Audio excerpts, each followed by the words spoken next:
Hallelujah, hallelujah, hallelujah. धन्यवाद हो पिता परमेश्वर का फिर से एक ये मौके के लिए जो परमेश्वर के कारण आज हमने प्राप्त किया है। आज हमको परमेश्वर ने ये जो वचन जो दिया है उससे मैं जैसा हमेशा ही बताती हूँ कि मैं चाहती हूँ कि ये वचन अपने लोगों को नहीं बल्कि ऐसे लोगों को पहुँचे जो समझ सके कि यीशु मसीह क्या है, क्रिश्चियनिटी क्या है। ये सिर्फ क्रिश्चियंस लोगों के लिए नहीं बल्कि दुनिया में जितने भी तमाम जो मनुष्य हैं जिन्होंने ईसा मसीह पे भरोसा किया है उनके लिए ये एक वरदान के रूप में साबित होता है। और हम चाहते हैं कि हमारा जो परमेश्वर का जो वचन है वो केवल हम अपनों तक ही ना बांटे बल्कि इसके कारण जो दूसरे लोग हैं वो भी उद्धार को प्राप्त करने वाले हो सकें। उसके लिए हम प्रार्थना करें। धन्यवाद हो, धन्यवाद हो, धन्यवाद हो, धन्यवाद हो पिता परमेश्वर। आज की इस संगति के लिए हम आपको बहुत बहुत धन्यवाद देते हैं पिता परमेश्वर कि आपने हमको पिता परमेश्वर फिर से एक मौका दिया है कि हम आपके नज़दीकी में आ सकते हैं, आपके हुजूरी में आ सकते हैं पिता परमेश्वर। और आपने पिता परमेश्वर हमें पूरे तरीके से पिता परमेश्वर तैयार किया है कि हम आपके वचनों को बांट सके। उसके लिए पिता परमेश्वर जो पवित्र आत्मा है वो हमारे साथ साथ में रहे ताकि पिता परमेश्वर हम अपनी बुद्धि का उपयोग ना करें, हम अपनी सोच का उपयोग ना करें बल्कि हम सब कुछ पूरे तरीके से एक मन और एक चित्त होकर परमेश्वर के चरण में आकर जब ये वचन को सुने और पिता परमेश्वर बोलने वाला भी जब ये वचन को बोले उस समय पिता परमेश्वर ये समझे कि ये वचन मेरे दुरुस्ती के लिए है। मुझको पूरे तरीके से जहाँ पे भी मेरे शरीर में कमज़ोरी है मेरी आत्मा में को मजबूत करे, मेरी आत्मा को बल दे, मेरी आत्मा को दृढ़ करे और होने दे कि परमेश्वर जैसा वचन के द्वारा बातें करता है वो मेरे लिए है। ये समझ के मैं अपने आप का परिवर्तन करने वाली हो सकूँ। पिता परमेश्वर हम उन सब के लिए प्रार्थना करते हैं जो इस समय पिता परमेश्वर बीमार होंगे और पिता परमेश्वर कई लोग अपने हॉस्पिटल में एडमिट होंगे, कई लोगों को पिता परमेश्वर कई लोगों ने अपने प्रियजनों को खोया होगा। उन सब के लिए मैं प्रार्थना करती हूँ पिता परमेश्वर कि पिता परमेश्वर आप उन्हें अपने पिता परमेश्वर आत्मिक ढाढ़स से बांध के रखिए पिता परमेश्वर।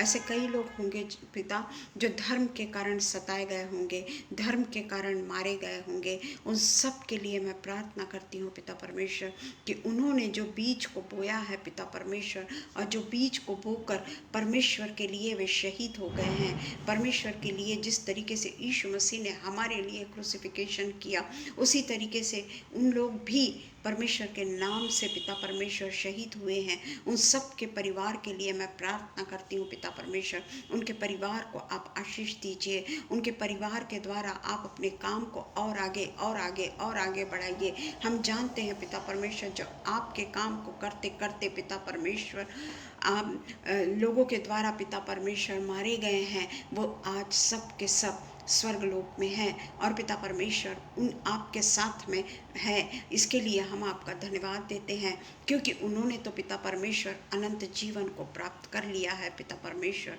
हम भी आपसे प्रार्थना करते हैं उन सब के लिए और पिता परमेश्वर उनके घर के लिए पिता उनके घर में शांति दीजिए, उनके घर में पिता परमेश्वर वे और भी परमेश्वर के काम को करने से कभी अपने आप को न रोके ऐसा जीवन पिता परमेश्वर उन्हें दीजिए। मणिपुर के लिए मैं प्रार्थना करती हूँ पिता परमेश्वर की मणिपुर में जो फिर से पिता परमेश्वर सताव तो चालू है पिता परमेश्वर पर अब जो फिर से पिता परमेश्वर यह हो रहा है हम आपसे प्रार्थना करते हैं कि मणिपुर के हर एक लोगों पर पिता परमेश्वर आप अपनी आत्मा को उंडेलिए और होने दीजिए पिता परमेश्वर कि उन सब को पिता परमेश्वर एक नई पिता परमेश्वर शांति मिले, ऐसी शांति मिले जो समझ से परे है पिता। उन सब के साथ होइए, उन सब की रक्षा करिए और पिता परमेश्वर उन्हें पिता परमेश्वर अपने मजबूत बाहों में दृढ़ पकड़ के रखिए पिता। आज के दिन के लिए हम आपको धन्यवाद देते हैं। हम शबनम के लिए और पिता परमेश्वर भाई साहब के लिए प्रार्थना करते हैं। उनके साथ होइए पिता, और होने दीजिएगा पिता परमेश्वर कि वे जो परमेश्वर के लिए बीज बोने का काम करते हैं और दूसरों को भी अवसर देते हैं कि उनके प्लेटफॉर्म पर जाकर यीशु मसीह के नाम को ऊंचा उठाएं, उन्हें पिता परमेश्वर आप अपनी आशीषों से मालामाल कीजिए। उनके घर में पिता परमेश्वर और भी आशीषें और भी बरकतें उनके घर में आने वाली हो सके। हे पिता परमेश्वर, जो कोई यहाँ पर ऑनलाइन उपस्थित होंगे सबके साथ होइए और होने दीजिएगा पिता परमेश्वर की ये वचन लोगों तक और भी लोगों तक पहुँचने वाला हो सके, उन लोगों तक पहुँचने वाला हो सके जिन्होंने आज तक पिता परमेश्वर को नहीं जाना या जानकर भी अभी तक ग्रहण नहीं किया है।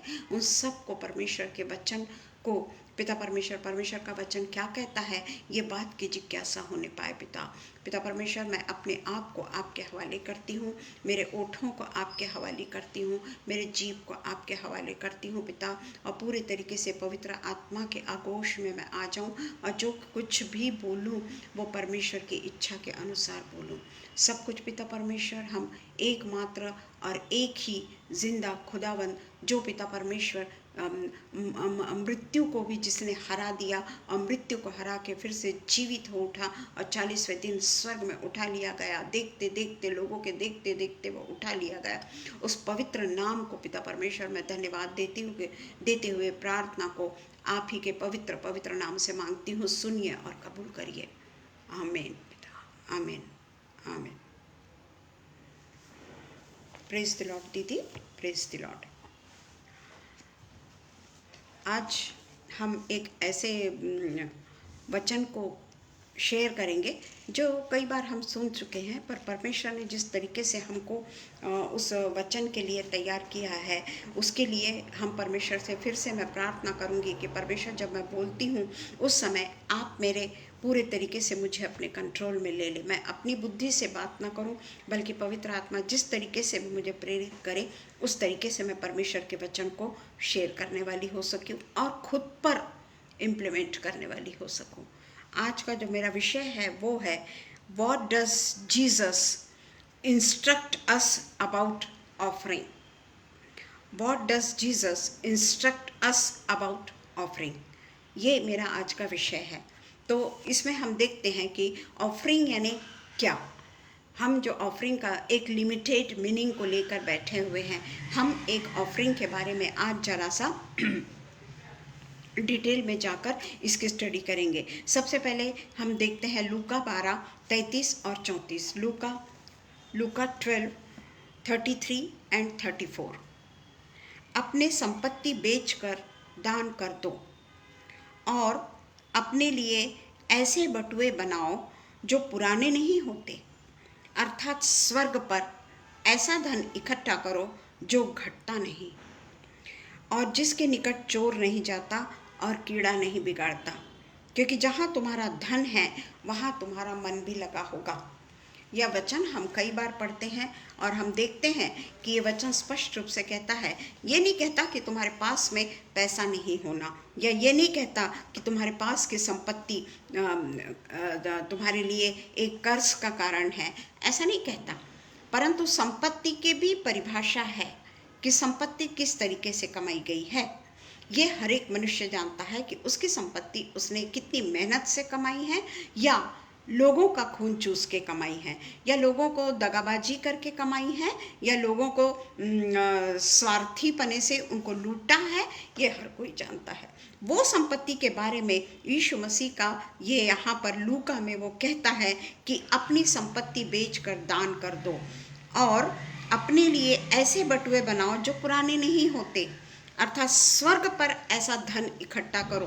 पृथ्वी पे अगर हम धन इकट्ठा करते हैं, प्रेज द लॉर्ड दीदी, प्रेज द लॉर्ड शबनम, तो यहाँ का जो स्वर्ग का जो धन है वहाँ पे चोर भी नहीं आएगा, वहाँ पे किसी प्रकार का पैसा खराब भी नहीं होगा, वहाँ नोट भी बदले नहीं जाएंगे। कोई ऐसा नहीं कि 500 का नोट बदल गया, आज 1000 का नोट बदल गया। ये हमारी स्वर्गीय संपत्ति है जो हम अपने कामों से स्वर्ग में धन इकट्ठा करते हैं।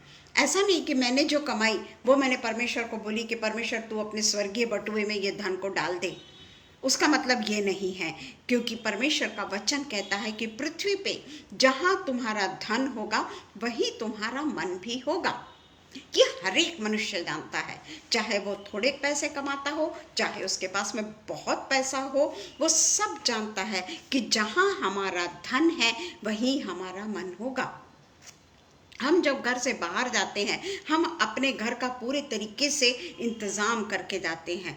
हम अपने घर को सारी चीज़ों को व्यवस्थित रूप से ताले वाले लगा के जाते हैं, बाहर में भी बड़ा सा ताला लगा देते हैं ताकि हमारा घर जो नश्वर है सुरक्षित रहे।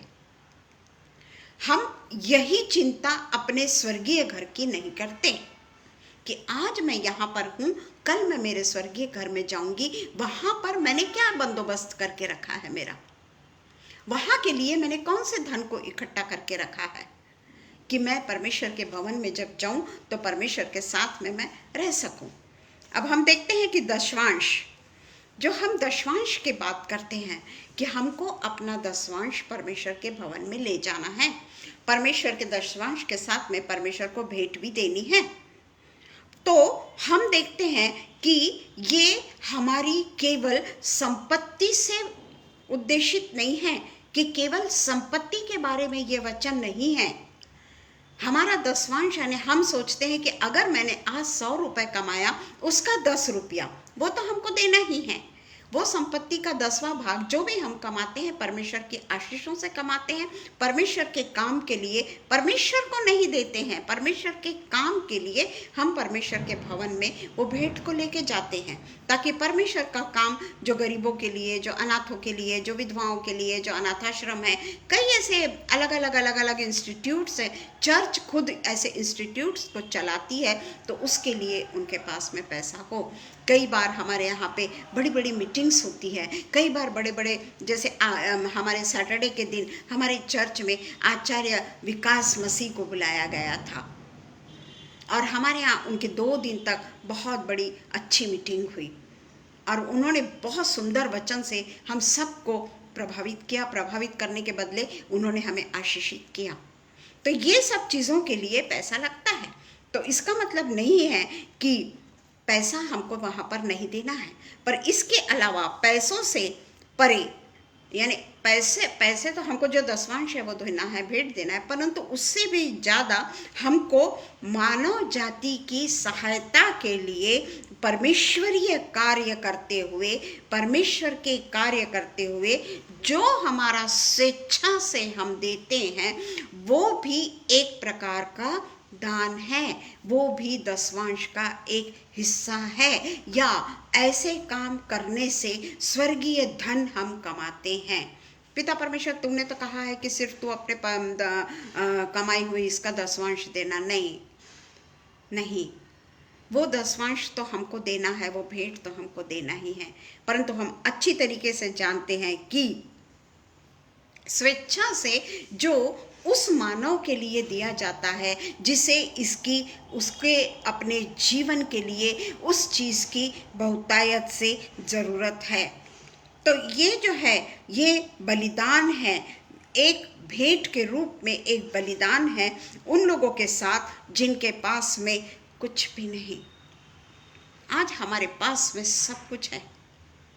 आज हमारे पास में हम आराम से बैठ के अपने घर में बहुत अच्छी बातों को करते हैं, बड़ी बड़ी बातों को करते हैं, परंतु एक्चुअली में देखा जाए कि जब मौका आता है कि बाहर बैठ के हमको प्रचार करना है, उस समय हम डरते हैं कि हम इतने लोगों के सामने किस तरीके से प्रचार करेंगे। पर मैंने देखा है अनुपम भैया को, जब अभी वो कहीं बहुत दूर गए हुए थे, कोरबा शादी के लिए गए हुए थे, उन्होंने चलती हुई ट्रेन में बराबर, चाहे वो 8 मिनट क्यों ना बोले हो, चाहे वो 10 मिनट क्यों ना बोले हो, चाहे वो 5 मिनट क्यों ना बोले, पर ऐसी जगह पे जहाँ ट्रेन चल रही है और मुसाफिर आना जाना कर रहे हैं, ऐसी जगह पे उन्होंने अपनी भेंट को चढ़ाया, उन्होंने अपनी सेवा की, उन्होंने परमेश्वर के वचन को बेडर बेखौफ उन्होंने सुनाया।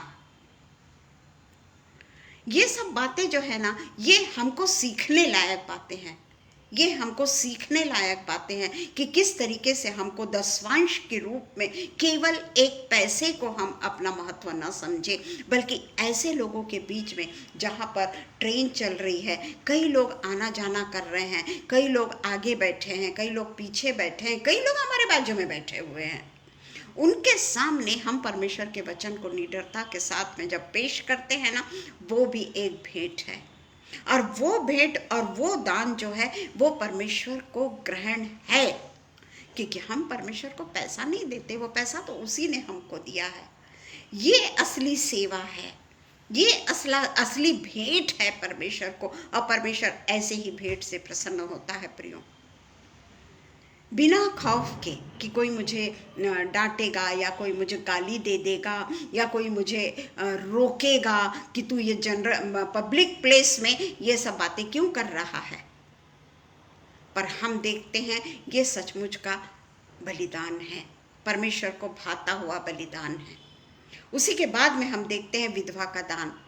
एक और दान के बारे में हम देखेंगे कि विधवा का दान हर कोई जानता है कि मार्क 12:41 से 44 हमको सबको मालूम है। फिर भी वह मंदिर के भंडार के सामने बैठकर देख रहा था, यीशु मसीह देख रहे थे कि लोग मंदिर के भंडार में किस किस प्रकार से पैसे डालते हैं, और बहुत से धनवानों ने बहुत कुछ डाला। इतने में एक कंगाल विधवा ने आकर 2 दमड़ियां जो एक अधेले के बराबर होती है डाली। तब उसने अपने चेलों को बुलाकर उनसे कहा कि मैं तुमसे सच कहता हूँ कि मंदिर के भंडार में डालने वालों में इस कंगाल विधवा का दान सबसे बढ़कर है, क्योंकि सबने अपने धन की बढ़ती में से डाला है, परंतु इसने अपनी घटी में से जो कुछ उसका था अर्थात अपनी सारी जीविका डाल दी है। अब यीशु मसीह वहाँ क्यों बैठे थे? यीशु मसीह वहाँ पर क्यों बैठे थे? क्योंकि वो देखना चाहते थे कि नोइंग योर हार्ट, उन्हें तो मालूम था कि कौन कितना पैसा डालेगा, पर वो देखना चाहते थे कि हमारा हृदय कैसा है। हम अगर बहुत पैसा कमा रहे हैं, उसमें से अगर हमने 100 रुपये डाल दिया तो वो, और विधवा का दान, ये परमेश्वर हमको यीशु मसीह यही बताते हैं कि उसका दान सबसे बड़ा है, क्योंकि उसने जो कुछ उसके पास में था संपूर्ण परमेश्वर को समर्पित कर दिया। मैं पैसों की बात नहीं कर रही हूँ, उसने अपने जीवन की परवाह नहीं की कि मैं आज क्या खाऊंगी।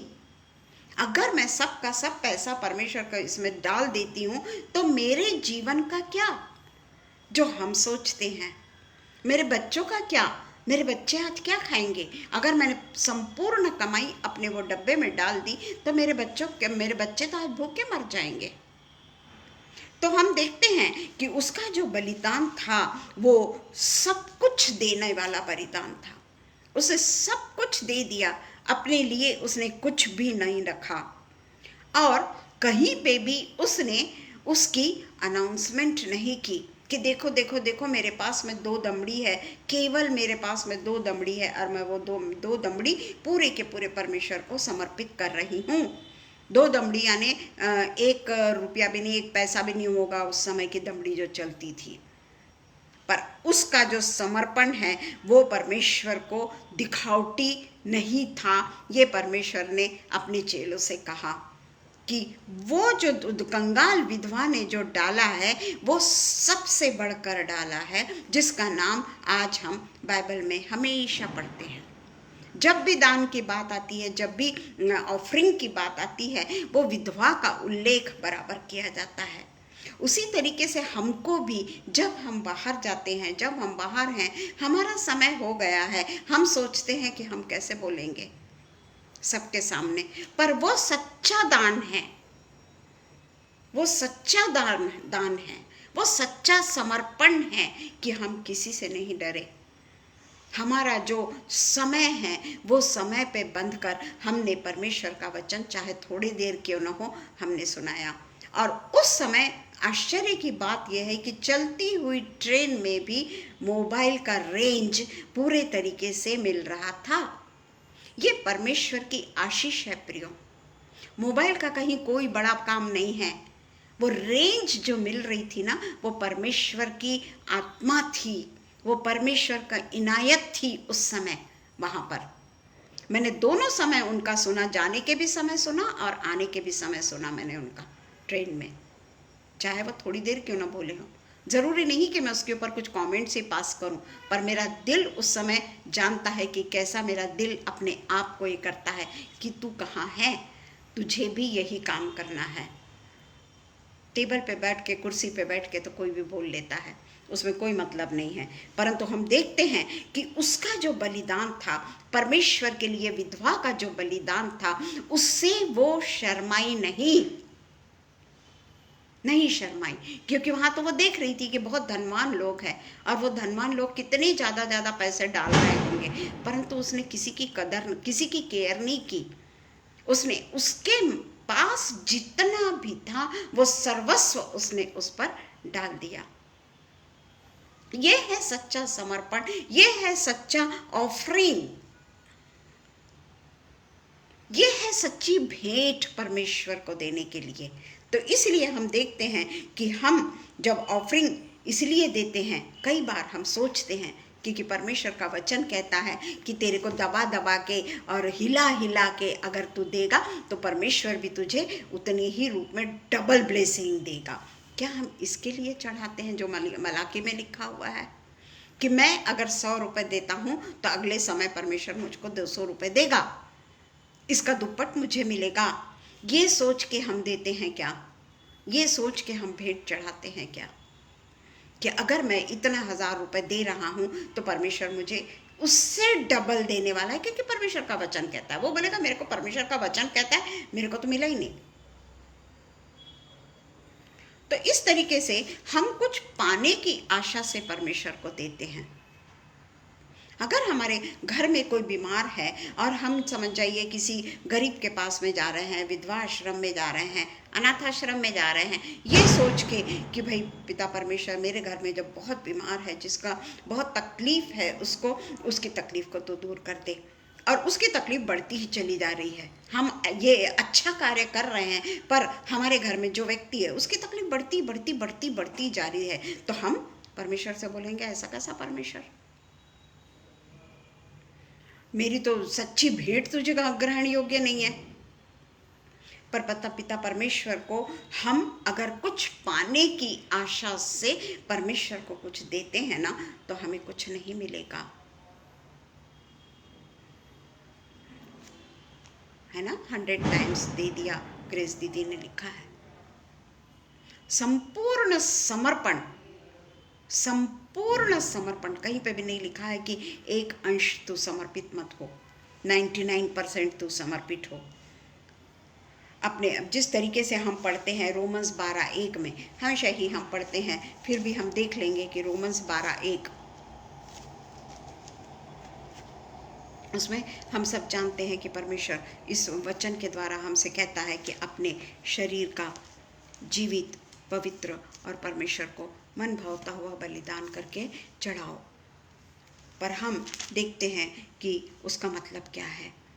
स्मरण दिलाकर विनती करता हूँ कि अपने शरीरों को जीवित और पवित्र और परमेश्वर को भावता हुआ बलिदान करके चढ़ाओ। यही तुम्हारी आत्मिक सेवा है, ये एक ऑफरिंग है। मैं बताई ना कि पैसा ही केवल ऑफरिंग में नहीं आता, हम कितना पैसा चढ़ाते हैं वो केवल ऑफरिंग में नहीं आता। यहाँ पे स्पष्ट रूप से लिखा है कि अपने जीवन का जीवित, पवित्र और परमेश्वर को भावता हुआ बलिदान करके चढ़ाओ। परमेश्वर को क्या भाता है ये बताने की जरूरत नहीं कि परमेश्वर को क्या भाता है।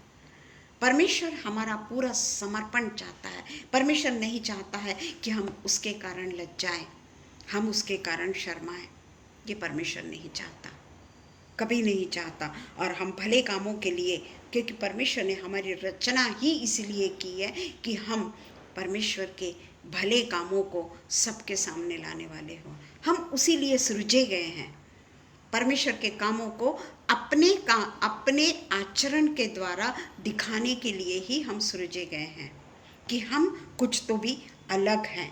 और जिस तरीके से हम देखते हैं इफिसियों 2:10 कहता है, शरीर यानी हमारा परिवर्तित शरीर, यहाँ पे जो लिखा है मन भावता हुआ, परमेश्वर को भावता हुआ, जीवित और पवित्र बलिदान। इसका मतलब है शरीर क्या है? शरीर यानी हमारा परिवर्तित शरीर हमको परमेश्वर को चढ़ाना है।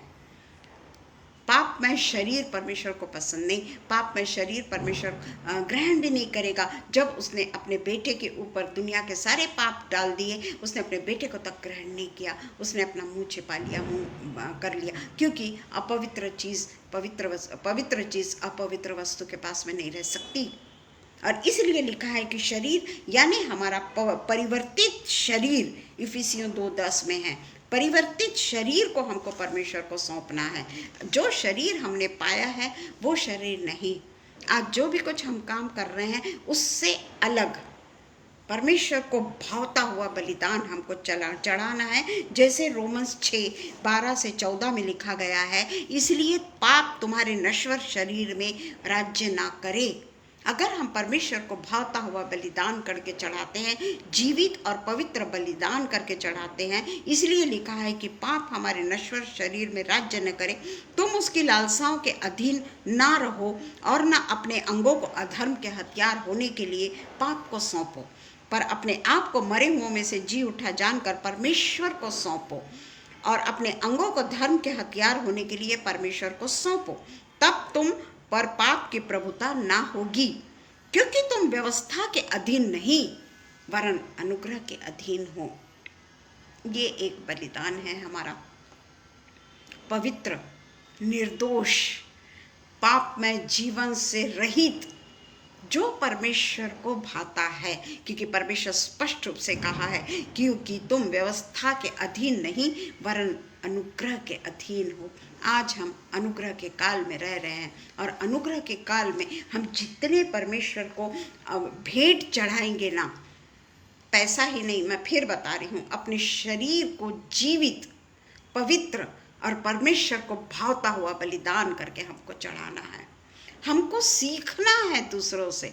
हमको जो ये पेज मिला है, हम जिस पेज पे बोल रहे हैं, वो हमारे लिए सीखने की सीढ़ी है।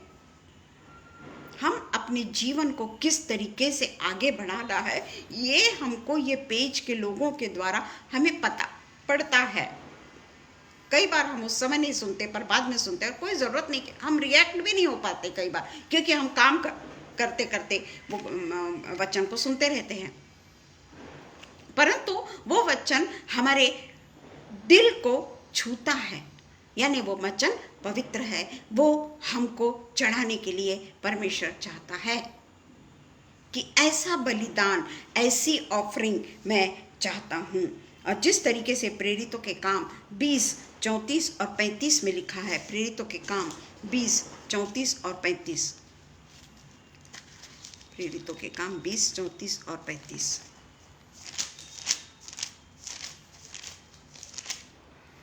इसमें परमेश्वर कहते हैं, इसका वचन जो है ये कहता है, तुम आप ही जानते हो कि इन्हीं हाथों ने मेरे और मेरे साथियों की आवश्यकताएं पूरी की। पौलुस कहता है कि इन्होंने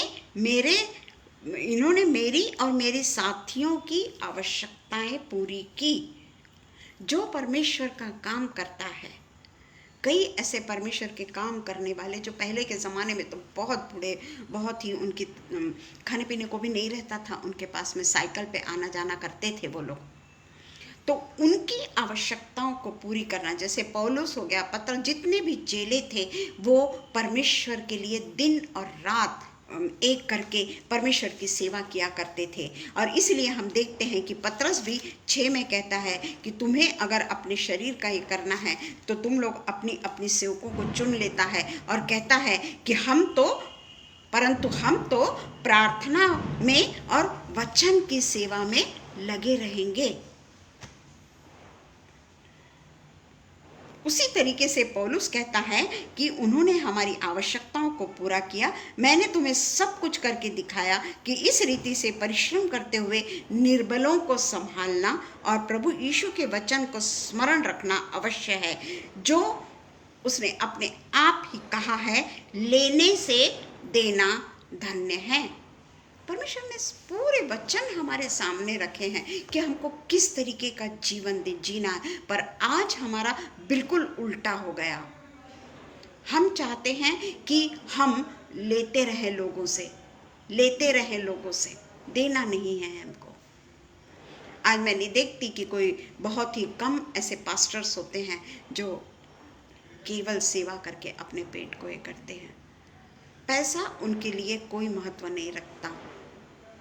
तो ये एक जो सेवा है, ये भी एक सेवा है जो परमेश्वर ने हमको दिखाया है, और उसने कहा है कि संसार के सदृश मत बनो।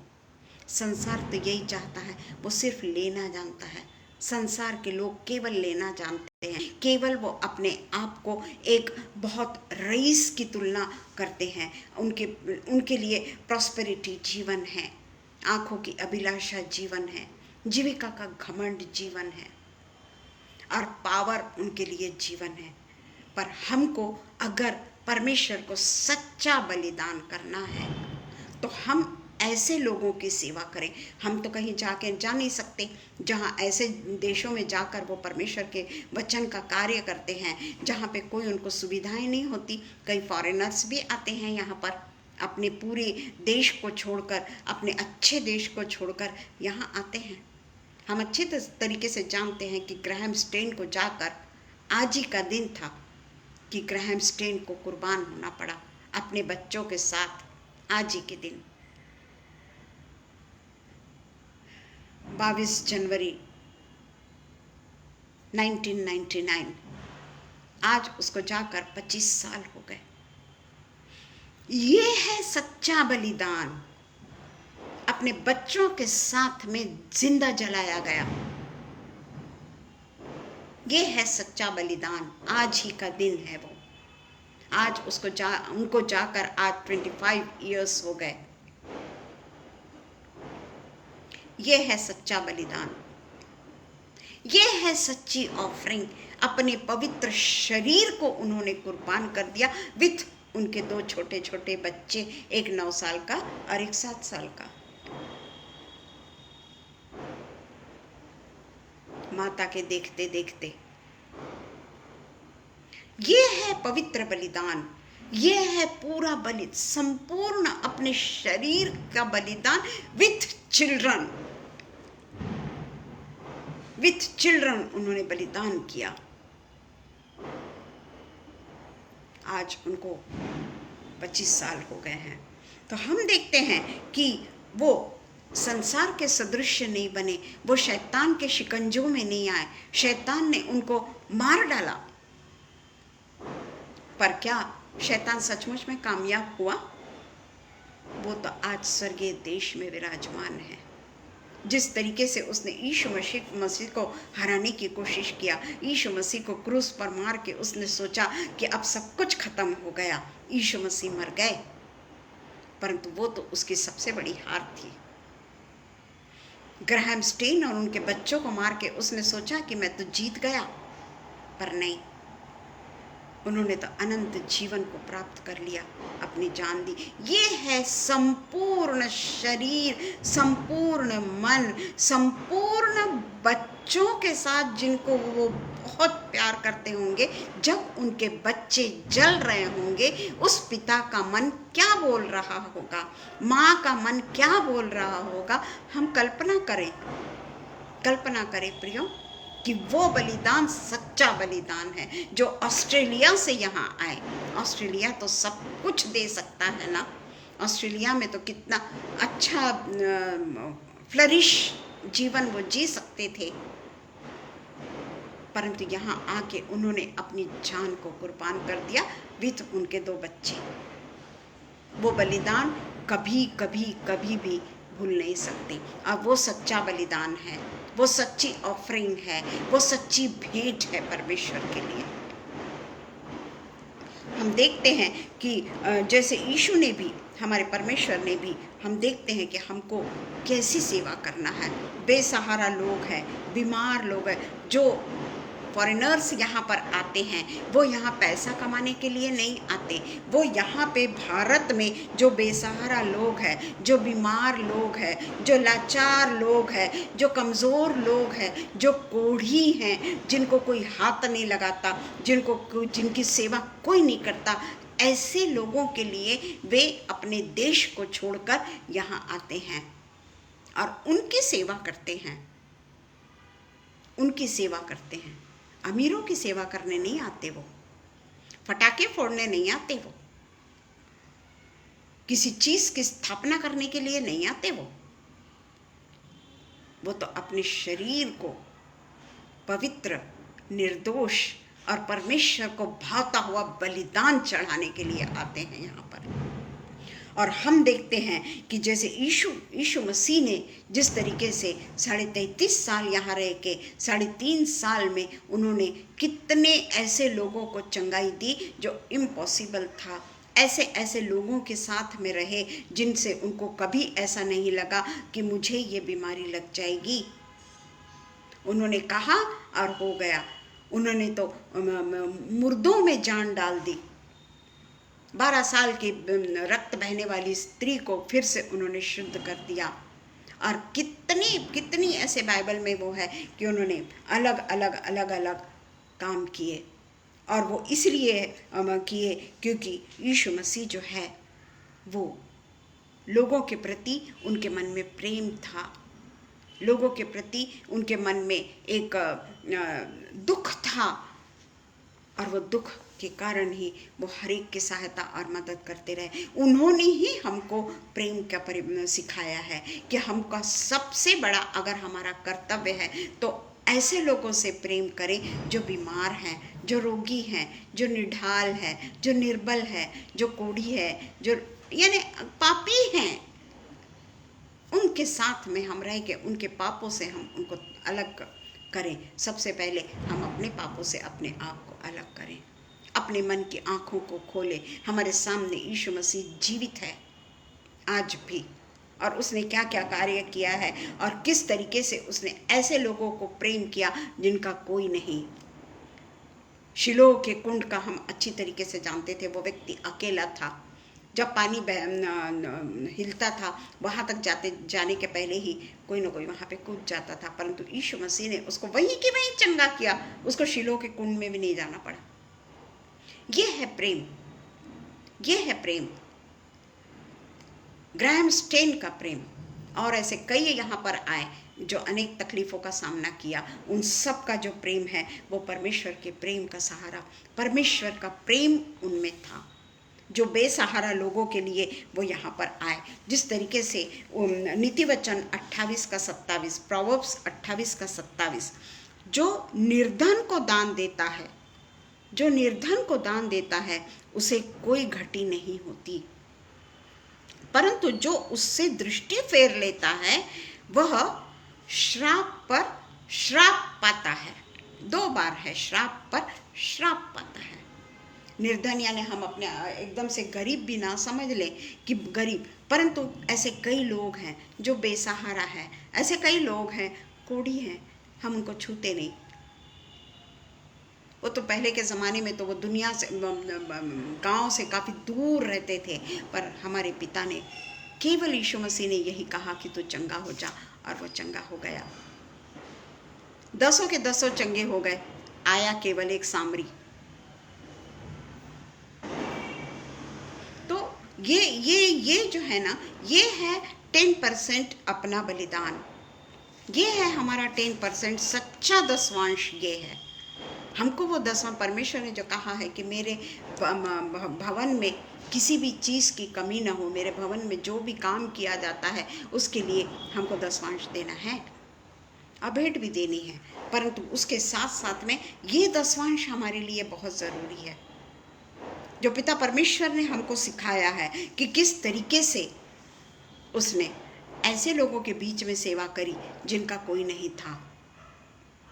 कहीं पे भी हमने नहीं देखा कि किसी रईस के घर में गया। उस समय भी अमीर लोग थे,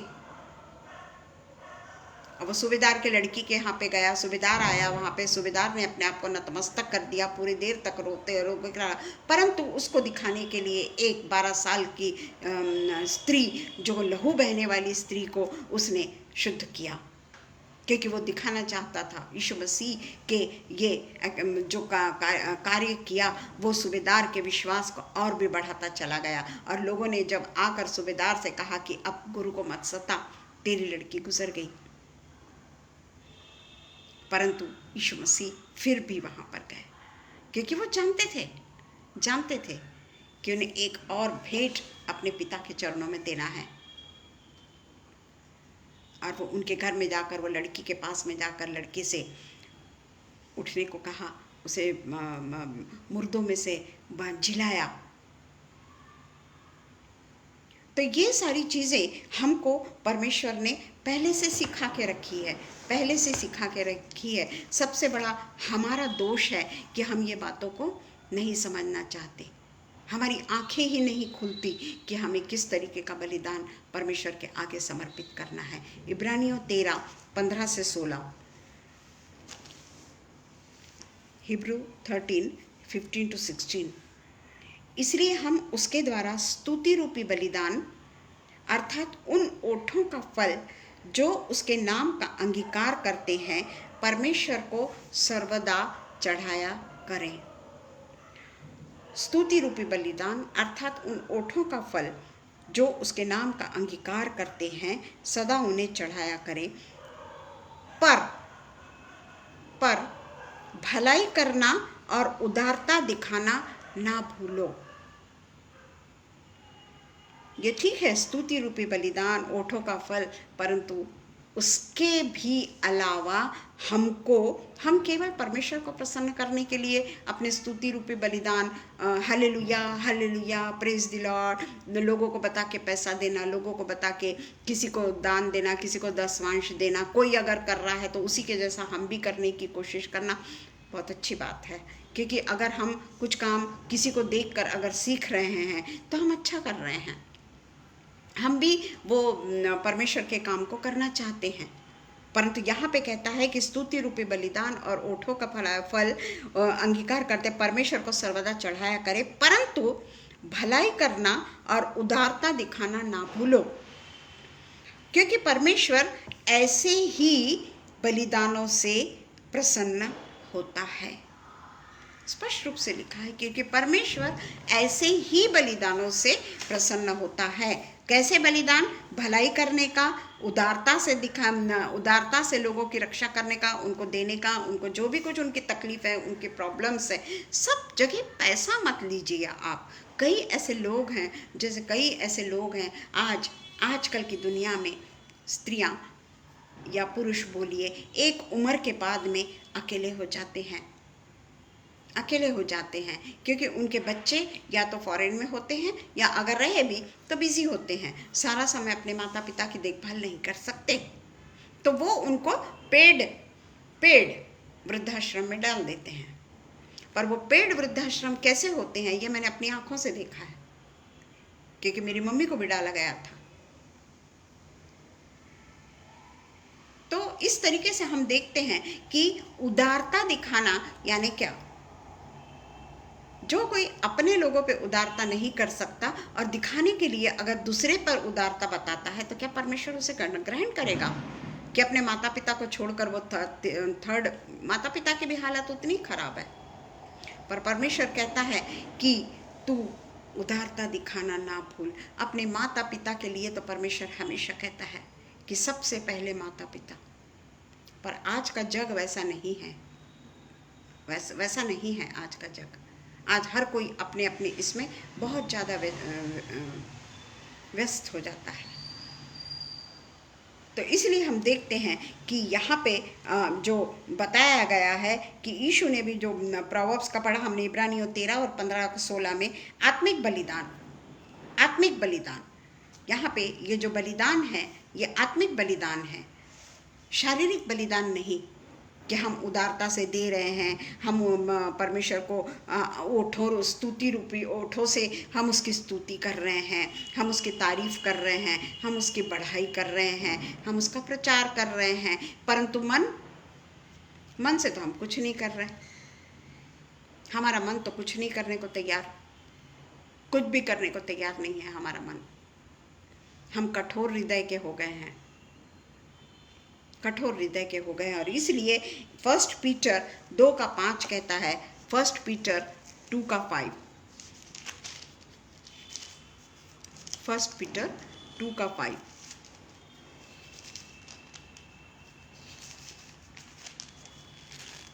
परमेश्वर तुम भी आप जीवते पत्थरों के समान आत्मिक घर बनाते जाते हो, जिसमें याजकों का पवित्र समाज बनकर ऐसे आत्मिक बलिदान चढ़ाओ जो यीशु मसीह के द्वारा परमेश्वर को ग्राह्य है।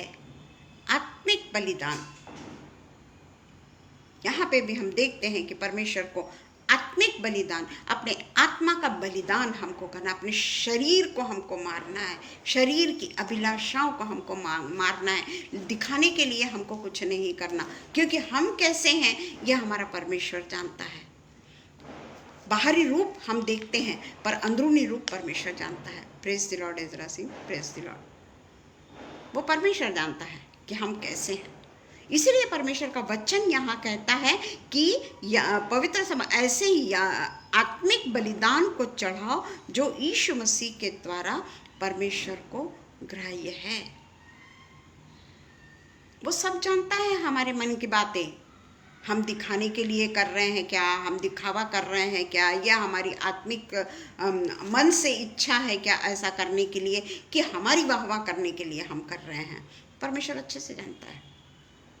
हम जो भी कुछ करते हैं ना, परमेश्वर को मालूम है कि हम क्या कर रहे हैं।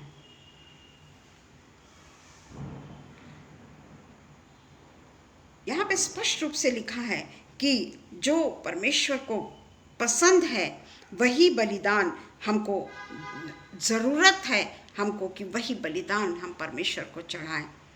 केवल हम निर्धनों को दान देते हैं, उनकी कोई घटी नहीं होती, परंतु जो उसके दृष्टि में हम कई बार देखते हैं कि हम रईसों को ज़्यादा महत्व देते हैं। हमारे चर्च में भी हम देखते हैं कि जो भी एक आधा व्यक्ति अगर कोई उसका स्टेटस थोड़ा सा बड़ा हो गया, हम वो स्टेटस पे हम लोगों को जांच रहे हैं। आजकल की दुनिया में हम स्टेटस पे लोगों को महत्व दे रहे हैं। हम पुराने व्यक्तियों को छोड़ देते हैं और जो नए स्टेटस वाले, अगर स्टेटस वाला व्यक्ति आता है, हम उसकी खुशामद करने लगते हैं, खुशामद बोलेंगे उसको।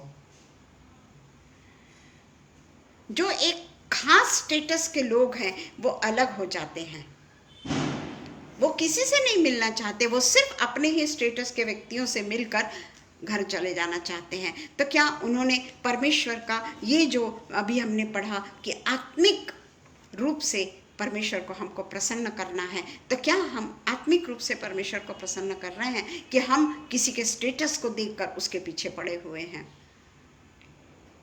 जितने भी पुराने लोग हैं वो बेचारे चले जाते हैं अपने अपने घरों में, क्योंकि बाकी लोगों को उनके स्टेटस के लोगों से मिलना ज़्यादा महत्व लगता है।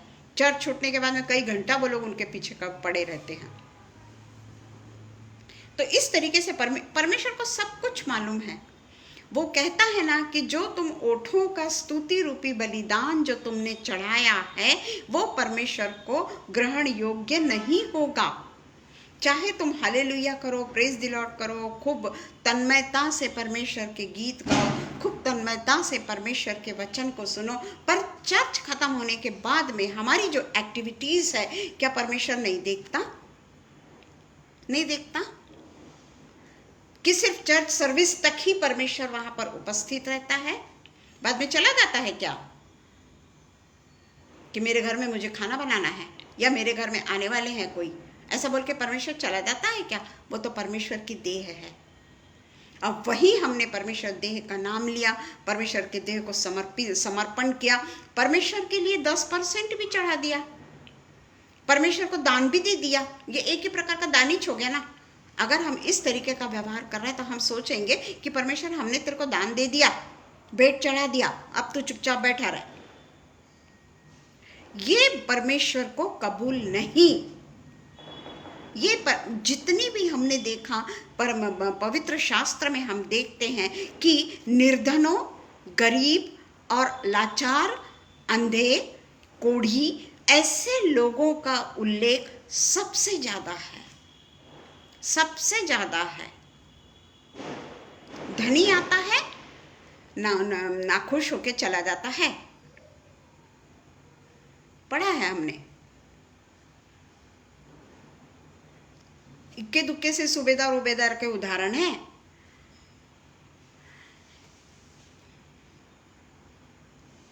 तो क्या परमेश्वर इससे पसंद होगा कि तुमने अपने भवन में जाकर तुमने बहुत पैसा डाल दिया, आज बहुत पैसा डाल दिया, 10वांश से भी ज्यादा डाल दिया आपने, उसके अलावा आपने भेंट भी दे दी, तो परमेश्वर प्रसन्न होकर चला गया क्या अपनी ओटली में, अपने पर्स में रख के वो पैसा? क्या हमने वो परमेश्वर को पैसा दिया कि हमने परमेश्वर को लोभी समझ रखा है क्या? हमने परमेश्वर को लालची समझ के रखा है क्या? और उसके बाद में क्या सोचा आपने कि चर्च खत्म होते ही परमेश्वर वहां से चला गया? परमेश्वर आपकी एक्टिविटीज को नहीं देखता। चाहे तुम कितना भी चढ़ा दो, चाहे तुम कितना भी दान दे दो, चाहे तुम एक आधे इसकी सेवा करके आ जाओ, पर तुम्हारे मन में एक, यानी कहना चाहिए कि प्रोफेशन को लेकर कहिए या कोई पैसों को लेकर कहिए, आप वहां पे दुटप्पी हो गए हो। आपको दूसरे चर्च के लोग दिखते ही नहीं। इसलिए मैंने ग्राहम स्टेन का नाम लिया कि ग्राहम स्टेन अपने देश को छोड़ के आया। वो ऑस्ट्रेलिया का था, प्रॉपर वो लोग ऑस्ट्रेलिया के थे, वो उनका सिटीजन वहां की थी, सिटीजनशिप वहां की थी उनकी। वो कहाँ आया? आज हम चर्च में इस तरीके से व्यवहार करते हैं तो क्या परमेश्वर हमारे चढ़ावे को पसंद करेगा? क्या हम उसके पवित्र समाज के मंदिर हैं? क्या हम पवित्र समाज हैं? क्या हम पवित्र समाज हैं? जिस तरीके से 1 के 1 पीटर 2:5 हमने पढ़ा, तो क्या परमेश्वर हमारे बलिदान को कबूल करेगा? हम जीवित पत्थरों के समान आत्मिक घर बनाते जाते हो, जिससे याजकों का पवित्र समाज बनकर ऐसे आत्मिक बलिदान चढ़ाओ जो यीशु मसीह के द्वारा परमेश्वर को ग्राह्य हो। यीशु मसीह के द्वारा, थ्रू जीसस क्राइस्ट। कैसे परमेश्वर के पास में हमारा बलिदान पहुंचेगा? और यही हम कहते हैं कि ये है ऑफरिंग सच्चा, ये है सच्चा ऑफरिंग कि हम किसी को क्या कितना महत्व देते हैं। मनुष्य को हम महत्व देते हैं, उसके धन को महत्व देते हैं, उसके स्टेटस को महत्व देते हैं, गलत कार्य को महत्व दे रहे हैं, गलत कार्य को हम उसका बढ़ावा दे रहे हैं, उसको गलत कार्य करने के लिए हम उसको बढ़ावा दे रहे हैं। तो इसलिए वो जो व्यक्ति है वो भी सोचेगा कि मैं तो आके 2 महीना भी नहीं हुआ, पर कितना मेरा रिस्पेक्ट है, कितना मैं हाई उसका हो गया। वो भी ये नहीं सोचेगा कि अरे ये लोग कैसे हैं, अपने लोगों को, पहले पुराने लोगों को छोड़ दिए और हमारे पीछे हुए। कल अगर हमसे कोई बड़ा व्यक्ति आ जाएगा या हमको छोड़ देंगे और उनके पीछे चले जाएंगे। हम किसको महत्व दे रहे हैं? परमेश्वर के भवन को, परमेश्वर को या स्टेटस को? ये चढ़ाने के लिए परमेश्वर ने नहीं कहा। ऑफरिंग में ये चढ़ावा कबूल नहीं है, ये चढ़ावा कबूल नहीं है। कई ऐसे जरूरतमंद खड़े रहते हैं वेट करते हुए कि कब हमारी पारी आएगी और कब हम मिलेंगे पास्टर से, पर पास्टर हमारे पास में समय नहीं होता, क्योंकि हमको अमीरों की सरबताई करने में हम लगे रहते हैं। कल उससे भी ज़्यादा कोई बड़ा आएगा तो हम उसकी सरबताई करते रहेंगे। तो परमेश्वर कहता है कि जो कुछ हम परमेश्वर को दे रहे हैं जो कुछ हम परमेश्वर को दे रहे हैं, मैं फिर कह रही हूँ, जो दसवांश है, जो भेंट है, उसके अलावा भी हमको दसवांश के रूप में, भेंट के रूप में परमेश्वर को कंटिन्यूअसली देते चले जाना है। तो इसलिए वो कहता है कि उसमें हमको रिटर्न की अपेक्षा नहीं करनी है। जब हम बड़े लोगों का आदर करते हैं, बड़े लोगों के पीछे पीछे जाते हैं, चर्च खत्म होती ही उन लोगों को ये करते, तुमको उससे कुछ चाहिए है, तुम उसके रिटर्न में उसको कुछ चाह रहे हो कि ये हमारे लिए ये काम करे। अगर डॉक्टर है तो हमारे लिए ये अच्छा ट्रीटमेंट करे, अगर कोई बड़े पद पे है, बैंक में है, तो ये बैंक के काम को हमारा जल्दी से जल्दी निपटाए। वही व्यक्ति रिटायर हो जाता है तो उसको धूल की कण की तरह पानी पैर में से छाड़ के फेंक दिया जाता है। ये परमेश्वर को ये सेवा पसंद नहीं, क्योंकि लिखा है कि यीशु मसीह के द्वारा परमेश्वर को ग्रहण योग्य हो। पहले यीशु मसीह तो ग्रहण कर ले, तो फिर परमेश्वर ग्रहण करेगा, क्योंकि थ्रू जीसस है वो।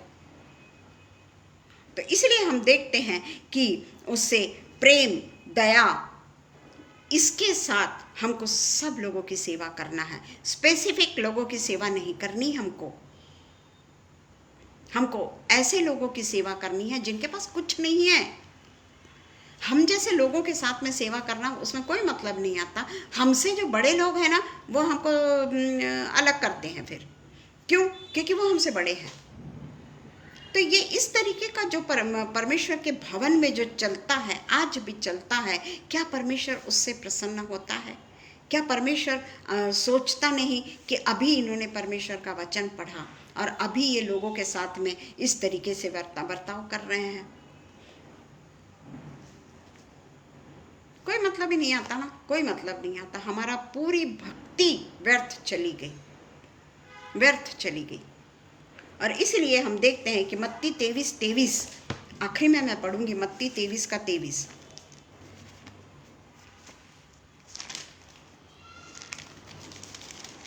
मत्ती 23:23 उसमें लिखा हुआ है, हे कपटी शास्त्रियों और फरीसियों, तुम पर हाय, तुम पुदीने और सौंफ और जीरे का दसवांश तो देते हैं। उस समय खेतीबाड़ी होने के कारण इसका उल्लेख किया गया है, परंतु तुमने व्यवस्था की गंभीर बातों को, अर्थात न्याय और दया और विश्वास को छोड़ दिया है।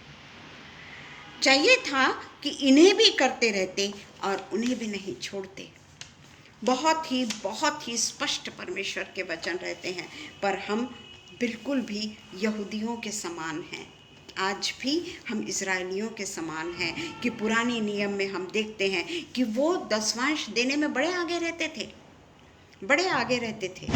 अपनी खेती का दसवांश हो गया, अपने उपज का दसवांश हो गया, अपने पशुओं का दसवांश हो गया, ये सब देने के लिए यहूदी लोग बहुत आगे रहते थे। वो कैन और हाबिल को जाने दीजिए आप, परंतु कुछ परमेश्वर के भवन में चढ़ाना ताकि हमको पापों से क्षमा मिले, ये इसके कारण वो लोग चढ़ावा चढ़ाते थे, क्योंकि उस समय पापों की क्षमा अपने बलिदान के द्वारा ही ऑफरिंग मानी जाती थी, चढ़ावा माना जाता था। परंतु उनमें न्याय, दया नहीं था। वो दया माया या ऐसा नहीं कि मैंने ऐसा कर दिया तो मुझे क्षमा मिल गई। वो दूसरों की चिंता नहीं करते थे कि दूसरों को भी परमेश्वर के वचन के बारे में बताएं, दूसरों को भी परमेश्वर के वचन के साथ में लेकर आए। उनको किसी से न्याय के लिए नहीं थी, किसी से दया नहीं थी, और वो समझते थे कि परमेश्वर से विश्वास योग्यता, यानी परमेश्वर ने कहा है दसवांश मेरे भवन में लाओ, पशुओं को तुम अर्पण करो, मेल बलि चढ़ाओ, होम बलि चढ़ाओ, ये चढ़ाओ, वो चढ़ाओ, उससे हमारा परमेश्वर प्रसन्न हो जाएगा। और वो उसी में लगे रहते थे, परंतु किसी के साथ में वो प्रेम नहीं बताते थे। अपने से कम लोगों को वे नज़रअंदाज कर देते थे, परमेश्वर के बाकी नियमों को वे नज़रअंदाज कर देते थे। आज हमें देखना है कि हम जो अपन ने पढ़े, जो अपन ने बोले, जो हमने परमेश्वर ने जो हमको उस चीज़ के लिए बोलने के लिए कहा, क्योंकि कल मैं इस पे शुभ संदेश में ऑफरिंग के बारे में सुन रही थी, तो मैंने कहा कि अरे ये अच्छा है, आज मैं ऑफरिंग के बारे में बोलूँगी। तो उन्होंने ये ऑफरिंग के बारे में उन्होंने ऐसा किया था। और सचमुच में परमेश्वर का वचन वही कहता है, परमेश्वर का वचन वही कहता है, अगर हमको परमेश्वर के सचमुच में स्वर्गीय देश में जाना है ना, अनुग्रह का काल तो है, क्षमा क्षमा क्षमा तो है, पर परमेश्वर कहता है कि एक बार अगर पापिन स्त्री से उसने कह दिया कि फिर से पाप मत करना, तो पापिन स्त्री ने फिर से पाप नहीं की। हमको परमेश्वर क्षमा करता है 7 के 70 दफ़ा, पर हम फिर से 71 के समय में फिर से पाप कर बैठते हैं। तो ये जो है कि बहुत ही मुश्किल इसमें हम हैं, और आज का जो दौर है हम अच्छी तरीके से जानते हैं कि बहुत ही मुश्किल दौर से हम गुजर रहे हैं। बोलने की ज़रूरत नहीं है, बहुत ही तकलीफ़दायक परिस्थिति हमारी आने वाली है। हम अपने मुंह को नहीं खोल सकते, हम खुल्लम खुल्ला कुछ नहीं बोल सकते, विरोध भी नहीं कर सकते ना। पर हमारा पिता परमेश्वर जो हमारे लिए एक अनोखा रास्ता खोल के रखा है, जो हमें दिखता है, जो हम जानते हैं कि ऐसा करेंगे तो ही हम परमेश्वर के राज्य में प्रवेश कर सकेंगे। परमेश्वर के वचन सुनाने से हम परमेश्वर के राज्य में प्रवेश नहीं कर सकते। अगर मुझे लगता है कि मैं परमेश्वर का वचन 1 घंटा सुना दी, मेरे लिए स्वर्ग के दरवाजे खुले हो गए, नहीं नहीं, ऐसा नहीं है। आइए हम प्रार्थना करें। धन्यवाद हो पिता, धन्यवाद हो पिता, धन्यवाद देते हैं पिता परमेश्वर, आपके जीवित कलाम के लिए हम आपको धन्यवाद देते हैं पिता परमेश्वर। जो आपका जीवित कलाम पिता परमेश्वर उस समय के लिए हमारे हृदय को ठेस पहुंचाता, हृदय को टोचता है पिता परमेश्वर, परंतु फिर से हम संसार में आते हैं और फिर से पिता परमेश्वर अपने पुरानी गतिविधियों पे चलने लगते हैं। पिता परमेश्वर, हम आपसे प्रार्थना करते हैं कि हमारे साथ में पिता परमेश्वर आप सदा बने रहिए।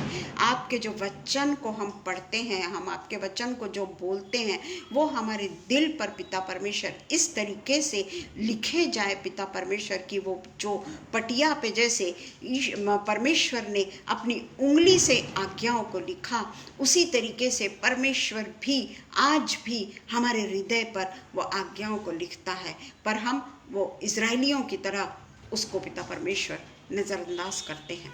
इसलिए पिता परमेश्वर, हम आपसे प्रार्थना करते हैं कि जो कुछ हम बोलते हैं उसके अनुसार हम चलने वाले हो सके, उसके अनुसार हम बनने वाले हो सके, उसके अनुसार हम करने वाले हो सके। पिता परमेश्वर, आपका अनुग्रह सदा हमारे साथ में बना रहे, ताकि पिता परमेश्वर आपके वचन के अनुसार ही हम पिता परमेश्वर योग्य तरीके से बर्ताव करने वाले हो सके। पिता, हम फिर से एक बार पिता परमेश्वर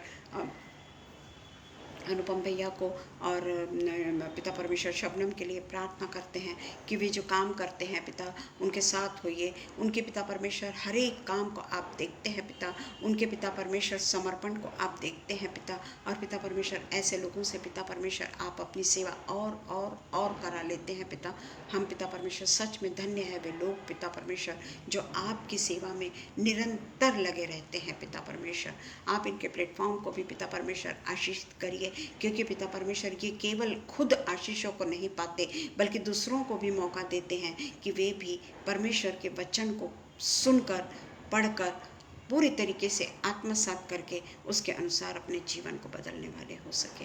पिता परमेश्वर, जितने भी लोग पिता परमेश्वर ऑनलाइन हैं, उन सबको पिता परमेश्वर आप आशीष दीजिएगा, और बाद में जो ऑफलाइन देखेंगे उन सबको भी पिता परमेश्वर आप अपने आशीषों से माला माल कीजिएगा। सब कुछ प्रार्थना, सारी प्रार्थना हम हमारे उद्धारक यीशु मसीह के नाम से मांग लेते हैं। सुनिए और कबूल करिए। आमीन पिता, आमीन। धन्यवाद हो परमेश्वर, धन्यवाद हो।